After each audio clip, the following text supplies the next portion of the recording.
Well, out of nowhere, lots of news is popping off. What's going on, friends? Welcome back to Football Therapy with me, your host, Jan. As always, I do hope you're doing well, mate. I really do hope that. And welcome back to Chelsea News, of course, the daily series here on the channel, where I reflect on what's being said about Chelsea, giving you my thoughts, feelings, and opinions on it. But as always, more importantly, asking for yours. There's lots of stuff to get into today. Of course, Chelsea are looking to buy a centre-back now this window. Who knows, maybe more. Of course, there's talk of midfielders. You know, we've been linked with like Adam, Wharton and Anderson, and that story of Enzo Fernandez possibly leaving Chelsea won't go away. And it's been happening it's a tale as old as time. You know, we thought he was leaving, we thought he was unhappy, he scored a goal, he's pointed to like the grass, Stamford Bridge, like he's not leaving. This was over a year ago. And of course, the latest story is that he's unhappy with the Maresca exit. He was one of the players that was most affected, which is interesting because they did shout at each other a lot on the touchline to the field, but that's probably because they were close. So obviously native Spanish speaker Enzo and Spanish speaker Enzo Maresca, so they obviously could communicate well and had a good relationship. He also, of course, had a good relationship with Cucurella. So the PSG stories manifested. To me, if Fernandez does leave Chelsea, he does still scream Real Madrid, but you know, he's a good technician. That PSG midfield would probably be happy to have him because they do rotate. It's pretty much, they've got Vitinha, Neves and Ruiz, don't they? But they don't really have Zaire-Emery. He's like the one really good rotational option, so they could probably do with another sort of Galactico quality midfielder, of which, you know, Enzo Fernandez is. For many people, he's untouchable. For many people, he's just outside the untouchables. And then some people aren't that big fans of him at all. So we'll crack into that. What else? There's lots of stuff. Jorgensen, you know, he could go. West Ham are looking at Jorgensen. We'll speak a little bit about Anderson. We'll read an article on the TalkSport from Ben Jacobs. He's a well-informed journalist, of course. And then we are linked with two different centre-backs.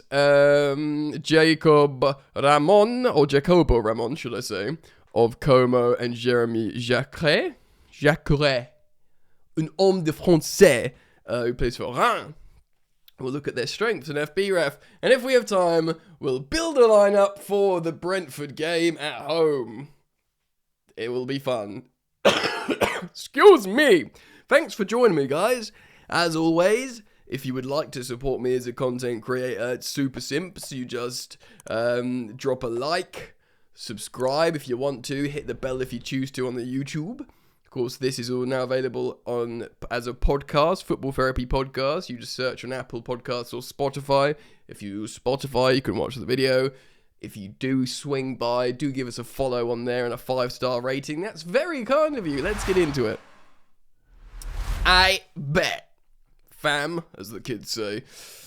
First of all, very quickly, I just want to cite something Fabrizio Romano said. I'm getting this from @CFC Heist on X. Chelsea have started to look for a new centre-back opportunity following internal talks with Liam Rosinia. Like I said previously, Maresca fuming watching this. Enzo Maresca already discussed with Chelsea last summer, but Chelsea decided to stick with the current squad. We know this. That doesn't mean anything for Josh Achampong. Good player. I've been sort of consistent and firm on my opinion. I like Ty, but out of him and Achampong, the twins as they call him, I would sell Tariq George and keep Josh Achampong, which is seemingly the case. Chelsea don't want to sell Josh, and the situation is quiet. Good! So we will return on the centre-back situation shortly. But check this out. This is an ex-post from the aforementioned Ben Jacobs. Philip Jorgensen is on West Ham's radar, as Nizar Kinsella called, of course, Naz of the BBC. Hammers have also been offered Stefan Ortega from Man City, as they assess adding a new goalkeeper. Chelsea yet to receive a formal approach. As revealed last year, Chelsea Football Club have no plans to sanction a Jorgensen loan. Any exit would need to be permanent, but there is no suggestion Chelsea are actively seeking a sale. Yeah, Jorgensen has been exploring options across Europe since late November as he seeks more minutes, knowing the Denmark #1 jersey is up for grabs for, of course, the World Cup in the summer. Alex Crook also offering information here. Yeah, we know Jorgensen wanted out. He's actually played a couple of good games recently, and incidentally, those 2 good games were just before Sanchez dropped that stinker against Arsenal. So it makes you think, gets you a bit twitchy. I'm not saying we should be starting. Sanchez is undisputed starter over Jorgensen, but you know it's just for the latest optics. Jorgensen putting in a good performance away at the Etihad, and then Sanchez dropping a stinker at home against Arsenal. I don't like it. Yeah, even though West Ham are going down, you know, he probably will think, well, it's still Premier League football, getting minutes, that will be enough for me to start for Denmark in the World Cup. And if it is, if he's got like, you know, if the coach says, yeah, you can, as long as you're playing, you're in, bro. It doesn't matter if you're playing for West Ham, you'll be all right, mate. Do you know what I mean? I'm kind of okay. I mean, am I? I don't know. Genuinely, I don't know. Because we've got Gaga Slanina knocking about. He's all right, isn't he? Is he? As a number 2.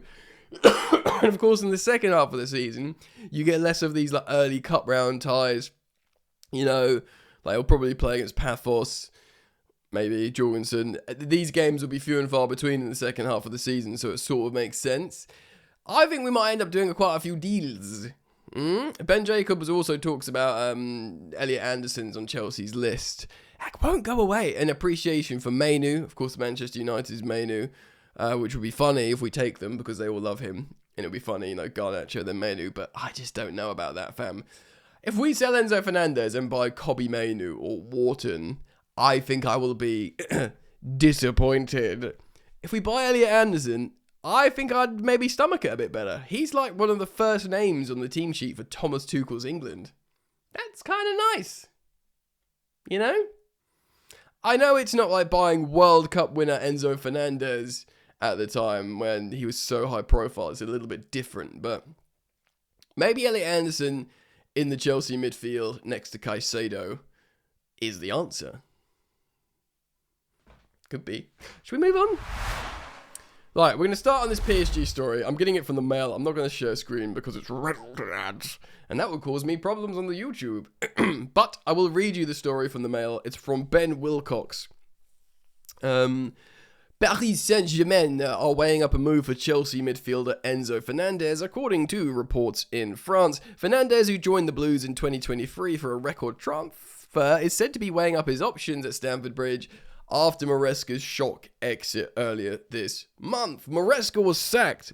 Parting of ways, apparently, but probably sacked. He wanted to get sacked, though, didn't he? It's always tricky like that, isn't it? You never really know. La situation. C'est une situation très difficile, mes amis. Keep the French going because we're talking about Paris.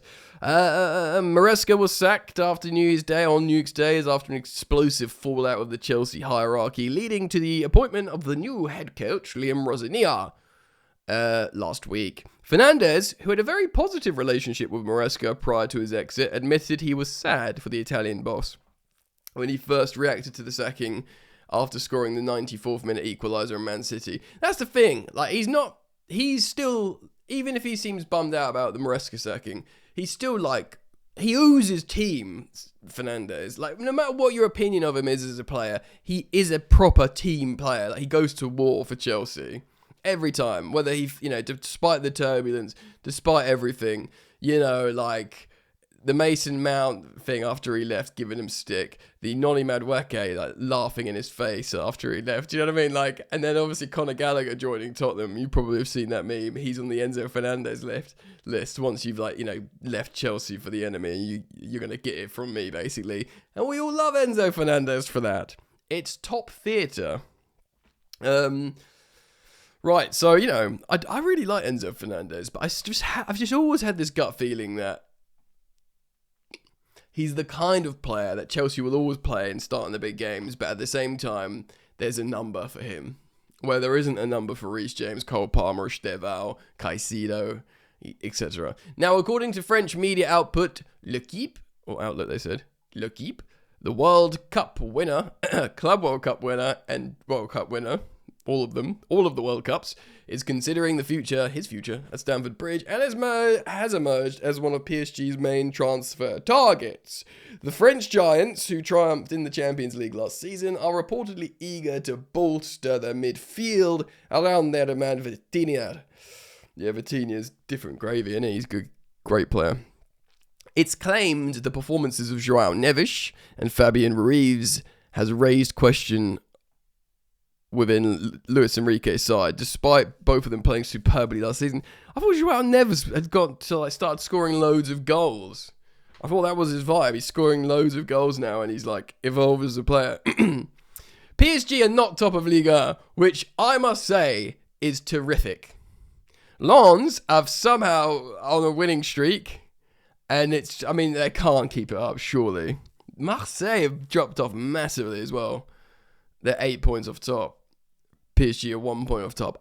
Imagine if Lens win the league. That would be Tres Bon, you must say. The French newspaper also details that PSG have made no attempt to sign Fernandez during the January transfer window, and they're viewing him as a long-term target. Yeah, I mean, you'd think maybe if they want to ensure they win the league and they've dropped off and Lens are top of the league, they might be like, oh God, sign Enzo in January. But yeah, you ought not prying him out of Chelsea in January. Excuse me. It will cost loads of money. And I'm not even sure he wants to go to PSG. Probably, they did win the quadruple last season, and they are coached by Luis Enrique.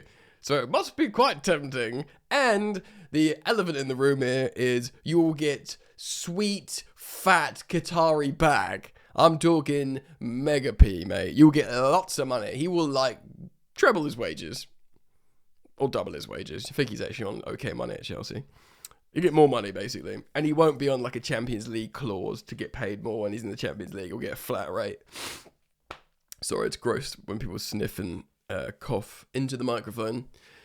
But I'm not quite fully whole again yet. PSG's primary recruitment aim is understood to be increasing the competition within Luis Enrique's squad, addressing concerns that some players have grown too comfortable due to the lack of competition with first-team places. Yeah! That would seem like a glaring hole in their squad. In the front three, there's 4 players that play in the front three. It's either Bacola or Désiré Doué don't start. It's just between one of them. Do you know what I mean? Caradona's always playing, Usman's always playing.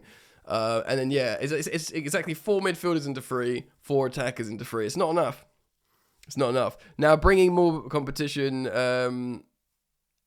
Not bringing in more competition is a mistake, a source told the newspaper. They have brought in guys that are eager to prove themselves right now. Yeah, look, fine. Fernandez, 24, he's one of the Chelsea stars who wrote a heartfelt goodbye to Maresca, yada, yada, yada. And he's he's getting into fights with Zubimendi after the Arsenal game and stuff. He's clearly locked in. He's passionate. He cares. He cares about winning. He cares about Chelsea. He cares about his teammate. But he's hugely ambitious, and we know there's genuine unrest with Enzo Fernandez in terms of the turnover, in terms of how instability. But I think he loves Reece James. I think he loves playing with Chelsea, and he does see it as his team, and he fights for his team, and I love that about him. And we need as many warriors as possible. But I've just got this feeling, man, that he could be sold at some point, which I know is not sticking my neck out. He could be at some point, but comparatively to others, my positions remain the same. We can never sell him internally because he's too quality, but to say a Real Madrid or a PSG and say you get 100 and you get your money back on him, which is a book profit on him, and you had so much data. You're like, yeah, Enzo's good, he gets goals and assists, he's a warrior, but functionally, if we can make this book profit on him and bring in a lot of money to buy this actual player that we think will make Chelsea tick a bit more, maybe. Generally, I would say no to selling him, though. Right! We are now going to react to this article here by Ben Jacobs. As you can see on the screen, Chelsea made shock approach for Virgil van Dijk. We know that. While England stars eyed ahead of transfer splurge. Yuck, transfer splurge. Chelsea are exploring adding a new defender this winter, and Talksport understands, sorry. If it follows calls to sign a new centre-back, of course, Maresca did after the ACL of Levi Colwill. We all remember. Chelsea missed out on Dean Howson, who of course joined Real Madrid in the summer. And we did make an inquiry over captain Virgil van Dijk last year, of course, when he was on technically a free before he signed a new 2-year deal with Liverpool. Heading into the 25-26. By the way, I'm not suggesting for a moment we did. I reckon we probably did ask about Virgil van Dijk, purely because Chelsea are constantly asking about everyone. That's just, they were like that under Abramovich, they're like that now. But it reeks of a deliberate briefing over and over again, reiterated to certain journalists. Oh, we did ask about Virgil van Dijk. Yeah, we did ask about Semenyo. They want people to know that, we're making inquiries. We are considering these high-profile, expensive players, although Van Dijk would have been free. Excuse me. So it does just reek of briefing. Like, we did talk to these, guys. Anyway, heading into the season, Chelsea decided to put faith in existing centre-backs. Of course, any move for a new defender is not expected to open the door for an exit of Joshua Champong, the 19-year-old, despite the likes of Man City and Bayern Munich. I was about to say Bayern Munich, both holding interest in Joshua Champong. Highly rated defender, Josh. Great young player, but Chelsea want to keep hold of him, which is great to hear. We, of course, also added Jarell Hato from Ajax over the summer and have Wesley Fofana fit again. Then also we have the not-so-high-profile good players, Tosin and Badiashile. Another reason why the Blues were not bringing a defender after the Club World Cup, despite public calls from Maresca. Yet, with the January transfer window now open, Chelsea have decided to look at another defender. Any arrival will likely be a summer target that they feel they can bring forward to the winter unless a short-term market opportunity presents itself. Or is this market opportunity? Unless a market opportunity comes up. Well, like 24-year-old Lionel Messi just appears for a time portal and goes, I'll sign for Chelsea. Wow, what a market opportunity. So, these are two players we're going to look at in a moment. Chelsea are keeping tabs on both round centre-back Jacquet. Is it Jacquet? Jacquet.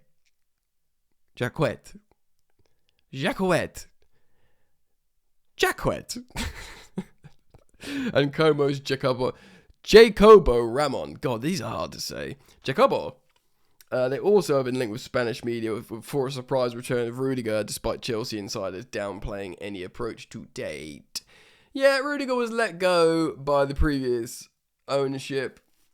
And the new ownership, they basically highlighted Rudiger, more so Rudiger, but also Christensen as like a disaster to let them go. This is interesting. So Marcos Senesi is another older name Chelsea have discussed, but is Juventus and Barcelona are seriously exploring a move as well. So it's yet another Bournemouth defender that could be sold for high amounts of money. He's 28 years old, so he's in his prime. He's a really good player. Certainly giving us a game, this, Senesi. Maybe we'll look at his stats as well for a little bit of fun. So we'll have 3 players to analyse in terms of centre-backs. I'm just preparing that now as I speak to you, so you can see it on the screen. Oh my giddy aunt. Oh my god. Yep, okay, yep. That's going to shock you. Senesi. He turns 29 in May at the end of the season, and Chelsea are more inclined to look at younger names. Boring! We'll look at that though in a second. Bournemouth insiders have told TalkSport they are yet to receive any approaches, but Senesi is a free agent in the summer, meaning he can sign a pre-agreement now. Oh, we should just sign him. Oh, we should just. I was look his stat. Spoiler. I'm going to show you his stats. They're very good. We should sign him. A grown-up in the backline who's posting insane statistics in the Premier League. And he won't cost that much money at 6 months left on his contract. My Gideon. Let's keep reading and we'll get to that in a moment. Bournemouth insiders, yada. Chelsea have also scouted Toulouse's Charlie Cresswell. We love Ligue 1, don't we? Who has been subject to a formal bid from Wolfsburg. Don't know. Tottenham Hotspur are also tracking the former Leeds defender. Fine, don't care. And the last summer, former Chelsea Academy graduate, I can't speak, Gerhi was explored but ruled out. It cost a lot of money. He's probably going to go to Man City, which is quite funny because Liverpool thought they had him in the bag. They also wanted Semenyo, but they're all just go to City. There you go, City. Of course, Crystal Palace want an excess 35 million to sell him mid-season. 6 months on the left in his deal, 35 million quid. He reiterates Chelsea want a new midfielder, looking probably for the summer, and Elliot Anderson is a priority. It's a new era at the bridge with Liam Rosinia, yada. Right! So, we're going to now look at the statistics of the scouting report strengths. The scouting report strengths of the 3 listed defenders. Here we go. This is the first. This is Jeremy Jacquet. It genuinely might be Jacquet. Jeremy Jacquet. Now, his strengths, he's in the 96th percentile for tackles in the attacking third. Pass completion is good, interception is good. I mean, this is all okay. You can see it for those of you watching the video. Nothing in above the 96th percentile, and indeed only one metric in the 96th percentile. He's young. It looks okay. Now, if we go to the Como lad, Jacobo Ramon, it's a lot better. And you'd argue Serie A is a better league, level of competition, quality of league than Ligue 1. And he's got a 99th percentile in the tackles of the defensive third, which is clearly, it's good. I mean, the defensive third, sorry. Attacking third is what you want. You want high turnovers. But, that's good for defensive third. To be in the top 1% of defenders in Europe for any tackles is fine by me. He got a goal in him, this Como lad. Scores a goal every 5 odd games, which for a centre-back's pretty mad. He's good at dribbling. By take-ons, he got shot-creating actions, which is pretty strong. And, he seems like an offensive centre-back, the kid who plays for Como. Now, this is the juicy one. This is Marcos Senesi of Bournemouth, and he is playing in the hardest league in the world, in the Premier League. And look at the green, the juicy numbers. He's in the 99th percentile. Oh my giddy aunt, right. Okay. I'm going to tell you, for those of you who can't see the screen, what he's in the top 1% for Europe for in all of Europe, and he's playing in the hardest league, not for one of the best teams. He's in the top 1% for assists, expected assisted goals, passes completed long, passes attempted long, normal expected assists, key passes, 0.83 per game. That is insane, and of course in the top 1%. Passes into the penalty area, 99th percentile. Through balls, 99th percentile. Shot creating actions from a defensive action, 99th percentile. Goal creating actions, 99th percentile. Blocks, 99th percentile. And then we drop down to the 98th. And he's got 1, 2, 3, 4, 5, 6, 7, 8 metrics in the 98th percentile before he drops down to a bunch of 97s. Basically, guys, Senesi has got insane stats. He's 28 years old. He's going to be 29. He's only got 6 months left in his deal. Just give 20 million to Bournemouth. I've signed it off now. Give them 20 million. Give them the 20 million. That's insane stats. Do it. We've got a bunch of children at the back. We've got a 28-year-old in Tosin, but he's quite simply not as good as this guy. I say we sign Marcos Senesi. That has my blessing. Do you agree? Let's move on. Might as well build a lineup for Brentford then. Just back onto the pain train, actually watching Chelsea play football. Now, it's, okay. It's worth saying, that Brentford are above us in the Premier League table. Which, of course, is horrible. And we need to beat them. And they're on a run of good form as well. We absolutely need to beat them. There's full disclaimer. I'm recording this early morning. I've been up for hours. I'm recording this before Liam Rosenior's press conference, so he could be like, everyone's out, no one's available, which would suck. Don't swear. Something. So I'm sort of pulling this out of my behind here. But here I am with the box midfield formation in possession. Robert Sanchez gets another crack at being a good goalkeeper. If he Fs this up, I am putting him fully back on the naughty step. That's it for me. You know, that's it for me. You're done. Now, Caicedo is available because he's not suspended. So we are going to see Moyes' Caicedo. Now, what are we going to do here? I'm going to keep the Cali Santos double pivot because I really like it. And I think it could be the future. So Kai Santos in midfield. Let's do some centre-backs, shall we? I'm actually going to play Reece James. Yeah. Reece James, yeah. Hope the captain's ready and good to go because we ruddy need him, mate. Cole Palmer. I think he should be ready. And Enzo, the aforementioned PSG bound. Potentially PSG. Oh, almost certainly not, but, you know, potentially PSG bound. Enzo Fernandez, left pocket. Cole Palmer, right pocket. So we're going to need a couple of centre-backs here. I'm going to... Oh, I don't know if he wants to play... I mean, I have to, really. Fofana in the central centre-back role, which doesn't actually suit him. But, you know, we moved Chalobah on the left. I mean... They are still our best options at the moment. I do not want to see Benoit Badiashile or Tosin knocking about. I do like Josh, but he's a little bit rusty out of form, I think. So we need width holders. Cucurella, not in his best form of late, but, you know, which means the right width holder needs to be a winger of sorts. And... I'm going to play a Estevao there. Oh, I'm suddenly getting... Okay, I'm feeling good. And if Delap's over his illness, which we hope he is, there we go. So, just for context, ostensibly, this is what... this is probably what, like, the lineup would look by Sky Sports, 4-2-3-1. You know, I mean, Palmer won't be on the left. Estevao we've seen on the left, like that. And they'll be like, look, there's wingers, there's Fernandez in the 10, yada, yada, yada. But the truth is, what will happen is this. Hold on. Palmer will be right pocket. Fernandez will be left pocket.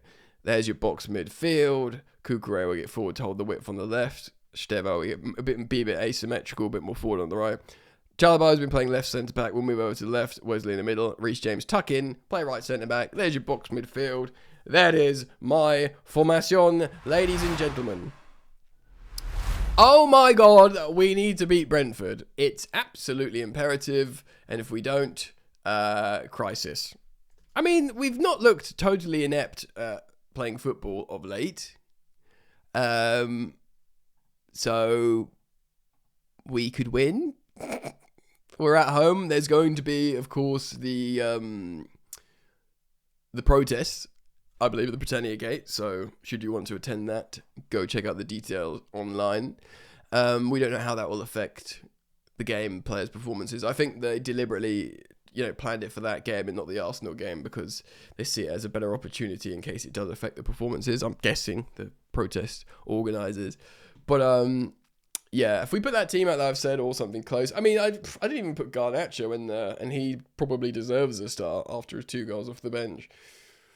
But, you could chuck in Garnacho instead of someone else and maybe have him and as a sort of more left winger.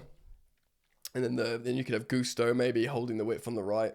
And then you could even have Reece James in midfield. The options are there. I'm intrigued to see. I need to learn a little bit more, watch a little bit more of Rosinia lately and see how he adapts, even though I called a couple of the lineups already. Let me know your thoughts, though. Thank you for leaving them down in the comment section below. As always, thank you for supporting me. You can do so on YouTube by liking and subscribing, and you can head over to Spotify, search Football Therapy Podcast. There is a link in the top of this description as well to go follow and 5-star that. And I've been trying to put in transcripts. It's a little bit of work using AI and extractions and stuff, but you guys seem to be appreciative of that, so I'll keep trying to do that for you guys. And yeah, man, take care of yourselves. See you soon. Goodbye.